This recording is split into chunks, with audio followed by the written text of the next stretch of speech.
25 जून 1975 की वो सुबह जो सूरज तो निकला मगर उसकी रोशनी आजाद नहीं थी। अखबार जो हर सुबह भारत को जगाता था, उस सुबह उसको पहले ही बंद कर दिया गया था। आज बहुत सारे लोग संविधान की दुहाई देते, मैं उनको पूछना चाहता हूं, आप किस पार्टी से आते हो, किस अधिकार से संविधान की बात करते हो?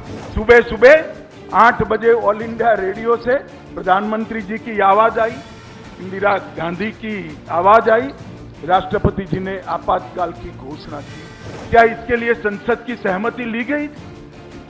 क्या मंत्रिमंडल की बैठक बुलाई गई थी? क्या देशवासियों को, विपक्ष को भरोसे में लिया गया था? आप वही पार्टी और वही पार्टी से जुड़े हुए लोग हो जिन्होंने लोकतंत्र के रक्षक की भूमिका से लोकतंत्र के भक्षक का काम किया था। 25 जून 1975 की वो सुबह जो सूरज तो निकला मगर उसकी रोशनी आजाद नहीं थी। उस सुबह मौलिक अधिकारों की चादर ओढ़ के सोए हुए नागरिक तानाशाही की जंजीरों में जागे।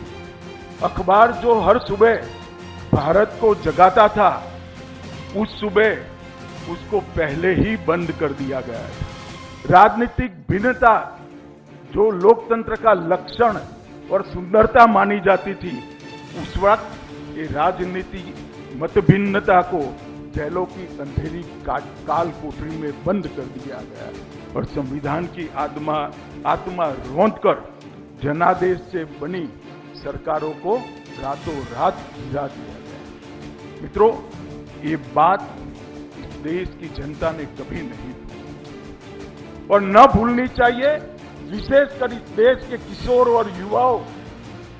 जब व्यक्ति के अंदर पड़े हुआ तानाशाह का गुण सरफेस पर आता है, तब क्या होता है, इतिहास हमारी युवा पीढ़ी को समझा रहा है। आज बहुत सारे लोग संविधान की दुहाई देते, मैं उनको पूछना चाहता हूं, आप किस पार्टी से आते हो, किस अधिकार से संविधान की बात करते हो?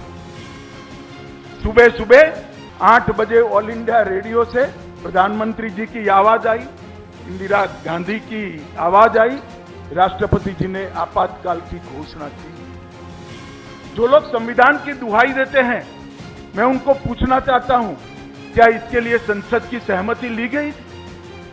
क्या मंत्रिमंडल की बैठक बुलाई गई थी? क्या देशवासियों को, विपक्ष को भरोसे में लिया गया था?